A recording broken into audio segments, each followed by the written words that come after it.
Welcome to Audit the Audit, where we sort out the who and what and the right and wrong of police interactions. This episode covers passenger identifications, cell phones, and vehicle searches, and is brought to us by Code 3's channel. Be sure to check out the description below and give them the credit that they deserve. On July 19th, 2023, an officer with the Menominee Falls Police Department initiated a traffic stop on a vehicle that was allegedly traveling 49 miles per hour in a 30-mile-per-hour zone in Waukesha County, Wisconsin. The encounter that followed was recorded by police body cameras. You roll the windows down for me. I did. Motion 246. What's going on? Why are you trying to dip out on me? DoorDash. Okay. You're door dashing right here? Yeah, I swear to God, like this is where you was going. Can I see the address? You pulled a U-turn real fast and pulled in here. When a cop turns their lights on, you're supposed to pull over right away. You shouldn't be pulling to the back of a parking lot when someone turns their lights on. No, we understand that, but we was coming here anyway. So it was like, instead of holding up traffic and stopping, we just pull right here. You should still stop right away, all right? And you're not getting out of the car right now to deliver that, okay? You got an ID on you? You have a Wisconsin license or no? No. I stopped because you're going 49 and a 30, just so you know. Okay, you're going 19 over. All right, you guys have IDs on you? Yeah, I do. It's in my book bag. Where is it? My book bag. Where's that? Right here next to me. You can grab it. Yeah, hey, she said, why you need an ID if it's a traffic stop? I'm just asking. He just asked. He was just asking. So you don't need to see it? I'm asking for it.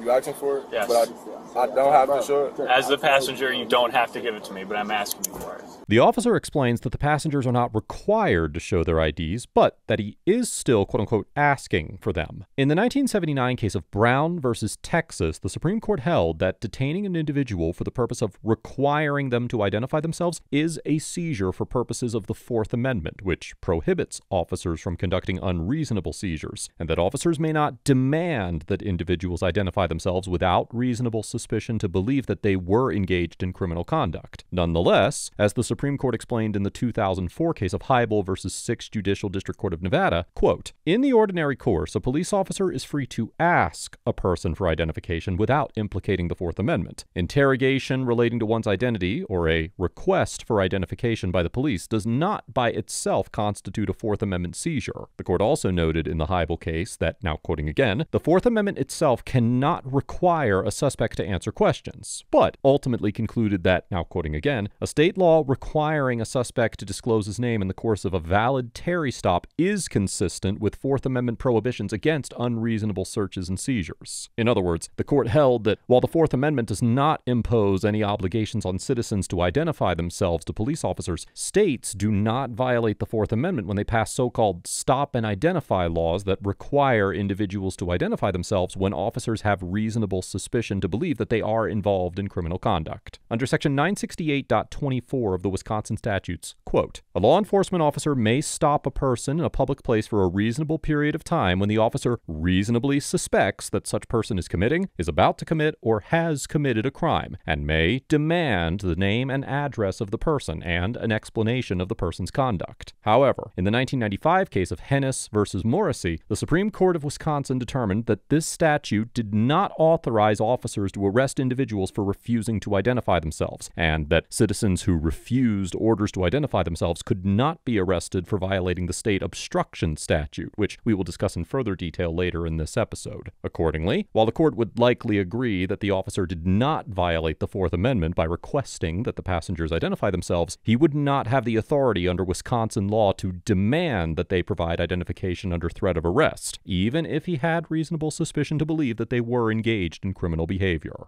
You have anything here you shouldn't have? No, sir. We just Okay. Because it smells like marijuana. You don't have any? Because it smells like it. You sure don't want to tell me right now? We don't. It's an ashtray, but I don't think it's anything.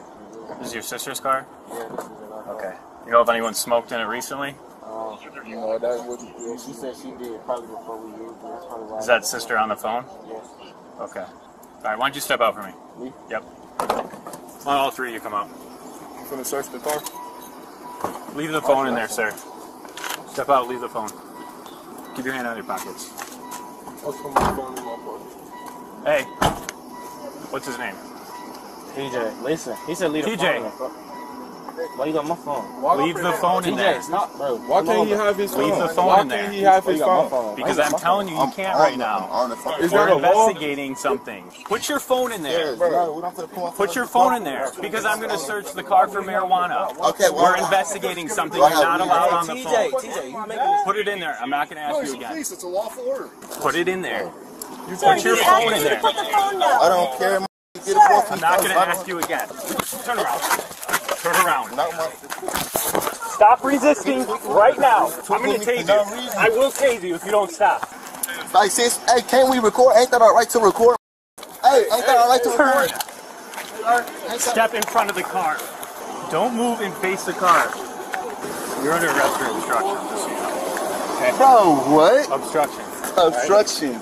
Back of the car. When one of the passengers refuses the officer's orders to leave his phone inside the vehicle for the search, they place him under arrest for obstruction. Under Section 946.41 of the Wisconsin statutes, quote, whoever knowingly obstructs an officer while such officer is doing any act in an official capacity and with lawful authority is guilty of a Class A misdemeanor. As the U.S. District Court for the Western District of Wisconsin explained in the 2021 case of Stabenow versus City of Eau Claire, the failure to comply with an officer's lawful order can provide an officer with probable cause to make an arrest under the Wisconsin obstruction statute. However, whether the order to leave the phone in the vehicle was a lawful one is far from indisputable under these circumstances. Although there is not an abundance of case law on the issue, some courts have concluded that officers may prevent individuals from making calls on their cell phones during investigatory stops. For instance, in the 2016 case of Pike versus Foster, the U.S. District Court for the Northern District of Illinois, which, like Wisconsin, is in the Seventh Circuit, held that an officer did not violate the Fourth Amendment by taking an individual's cell phone during an investigatory stop, and noted as part of the reasoning for that decision that the officer would have been allowed to prevent him from using his phone during the detention. Similarly, in the 2014 case of State versus Johnson, the Seventh District Court of Appeals of Ohio determined that disregarding an officer's instructions to stop talking on a cell phone during a traffic stop constituted obstructing due to the safety risks that active phone calls during traffic stops can pose to officers if third parties are able to locate the officers and intervene in the encounter. However, as the passenger pointed out as he was being arrested, the Seventh Circuit established in the 2012 case of ACLU versus Alvarez that the First Amendment broadly protects the right to record public police activity. In reaching this conclusion, the court recognized that, quote, audio and audiovisual recording are uniquely reliable and powerful methods of preserving and disseminating news and information about events that occur in public. Their self-authenticating character makes it highly unlikely that other methods would be considered reasonably adequate substitutes. In this situation, it is unclear if the passenger was attempting to film the encounter with his phone, make a phone call, or simply hold his phone, but if he was attempting to film, he could potentially argue that the officers violated his First Amendment rights by refusing to allow him to do so. It should also be noted that a summary of notable incidents in July 2023 published on the Menominee Falls Police Department's website makes no mention of the passenger's refusal to leave his cell phone in the vehicle when describing the arrest. Rather, it simply states that, now quoting, at one point, one of the occupants, suspect 1, walked back to the vehicle, causing officers to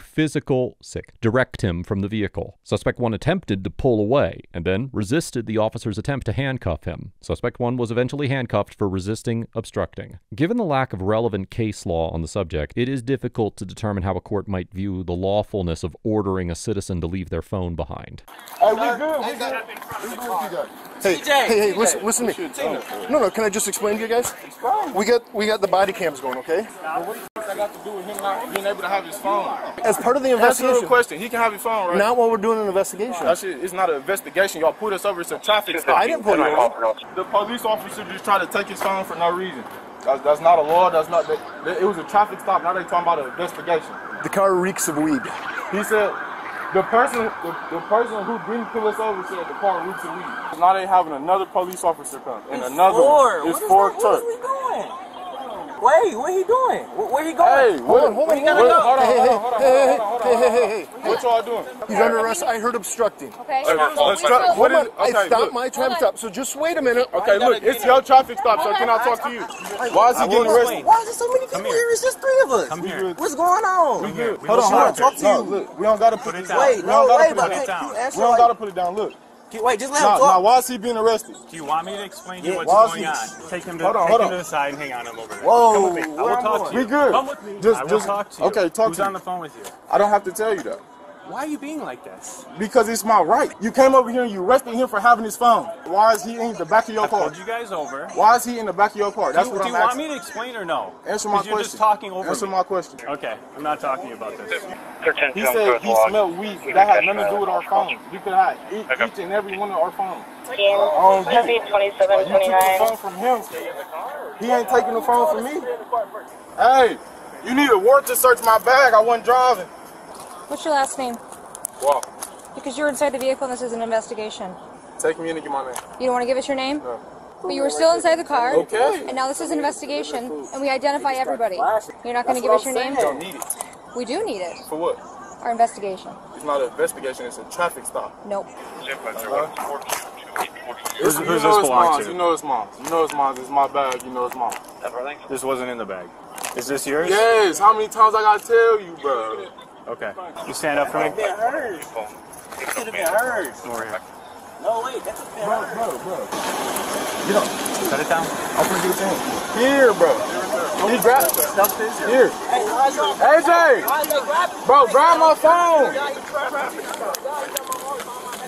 As the officers are searching the vehicle, one of the passengers argues that the officers need a warrant to search his bag because he was not driving the vehicle. Later, the passenger admits ownership of a marijuana product found in the vehicle, and he is placed under arrest. Although the officer claims that the marijuana was not found inside the passenger's backpack, the passenger seemed to believe that it was in his bag. And the summary of the arrest posted on the police department's website stated that, and I'm quoting, another occupant admitted ownership to a backpack that was found to have marijuana in it, making it appear that the officers searched the backpack without a warrant. However, it is highly likely that a court would conclude that such a search did not violate the Fourth Amendment. In the 1925 case of Carroll versus United States, the Supreme Court recognized the so-called automobile exception to the warrant requirement of the Fourth Amendment, authorizing a vehicle to be searched without a warrant if there is probable cause to believe the car contains contraband or evidence. Likewise, in the 1982 case of United States versus Ross, the Supreme Court held that, quote, if probable cause justifies the search of a lawfully stopped vehicle, it justifies the search of every part of the vehicle and its contents that may conceal the object of the search, including closed containers and packages. There is no limitation on this rule based on the ownership of specific items inside of the vehicle. And as the Supreme Court explained in the Ross case, now quoting, the scope of a warrantless search of an automobile thus is not defined by the nature of the container in which the contraband is secreted. Rather, it is defined by the object of the search and the places in which there is probable cause to believe that it may be found. Just as probable cause to believe that a stolen lawnmower may be found in a garage will not support a warrant to search an upstairs bedroom, probable cause to believe that undocumented aliens are being transported in a van will not justify a warrantless search of a suitcase. In the 2008 case of U.S. versus Mosby, the Seventh Circuit Court of Appeals determined that the smell of marijuana alone, now quoting, was enough to give rise to probable cause to search the entire vehicle, including closed containers like the garbage bag. Accordingly, a court would almost certainly conclude that the officers had probable cause to search inside the passenger's bag for marijuana, which could easily be contained inside a backpack based on the odor of marijuana they alleged was emanating from the vehicle. AJ, just shut the up and grab my phone! I'm gonna grab it! Stay right there! You don't have to say. Just pick the stuff up on the grass. Bro, don't touch my phone! Bro! Hey, what the is wrong with y'all? Stop resisting! Tell me why y'all owe me right now. Tell me why y'all owe me right. You got your knee in my back, bro. I can't even breathe, bro. Like, what the fuck? You're on the side. You doing? Get off me. You got your knee all over my back. Stop resisting! Break my wrist, bro. He's trying to break my wrist. Why is you grabbing on me like that, bro? I can stand up on my own. Let go of me, bro. Bro, you just said stand up. Why is y'all on me like this? Can y'all explain why y'all on me like this? Like, I'm not even doing this. I haven't did nothing this whole time. Why he had me on the ground like, ain't you that boss? Well, what I do? Take a seat. What did I do? Take a seat. I just told you what you did. But like, how am I expressing when I've been standing there the whole time? Only limited information is available about this encounter. In the Menominee Falls Police Department's so-called Notable Incidents report for the month of July 2023, the department explained that the first passenger was arrested for resisting obstructing, the second passenger was arrested for possession of drugs, and the driver of the vehicle was arrested for allegedly attempting to interfere with the second passenger's arrest. The summary stated that the DoorDashers were arrested and booked on quote-unquote various charges, and that all three posted bond and were released from the scene. As of the date of writing this episode, I could not locate any court records showing that criminal charges have been filed against any of the DoorDashers, and a search of the Wisconsin Circuit Court Access Case Search did not identify any cases initiated by the Menominee Falls Police Department for offenses occurring on July 19, 2023. Overall, the Menominee Falls officers get a C- because although they were potentially within their authority to make these arrests, it is also possible that the arrest of the first passenger violated the First Amendment, and the officers maintained a hostile and inflexible demeanor throughout the encounter. For instance, it is unclear why the officers were so insistent that the passenger leave his cell phone inside the vehicle for the search, as it certainly could not contain the marijuana they were looking for. And if the officers were genuinely concerned about safety issues, they could have prohibited phone calls while still allowing the passenger to have his phone and record the encounter. Instead, the officers chose to bark seemingly arbitrary orders at the passenger to leave his phone in the vehicle, and then unnecessarily arrest him when he did not comply. There are also several concerning inconsistencies between the reporting of the arrests, such as the reason for the first passenger's arrest and where the marijuana was found, which indicate either intentional deception or ineptitude on the part of the officers involved, and call into question the reliability of all the other information contained in the summary. As to the driver's arrest, I cannot evaluate its lawfulness based on the limited nature of the available footage, but the other misinformation contained in the notable incident summary certainly gives me doubts about the validity of the driver's so-called interference. The DoorDashers get a C for maintaining defiant demeanors throughout the encounter, failing to exercise the right to remain silent, and potentially refusing to comply with lawful orders, as it is certainly possible that a court could conclude the officers had the authority to order the passenger to leave his cell phone in the vehicle for the search. Now, while I commend the DoorDashers for attempting to assert their constitutional rights, I would encourage them to take some time to ensure that they are fully and accurately informed about the applicable legal issues, as they seem to have several misconceptions about the limitations on officers' constitutional authority. I would also urge the DoorDashers to remember that they should always exercise their right to remain silent, as the passenger who admitted to ownership of the marijuana in particular failed to do. This encounter serves as an important reminder that when courts have not conclusively established or recognized a certain constitutional right, such as the potential right of an individual to keep a cell phone in their possession, the safest course of action is typically for an individual to simply comply with a questionable police order if they want to avoid a potential criminal record. Let us know if there is an interaction or legal topic that you would like us to discuss in the comments below. Thank you for watching, and don't forget to check out my second channel for even more police interaction content.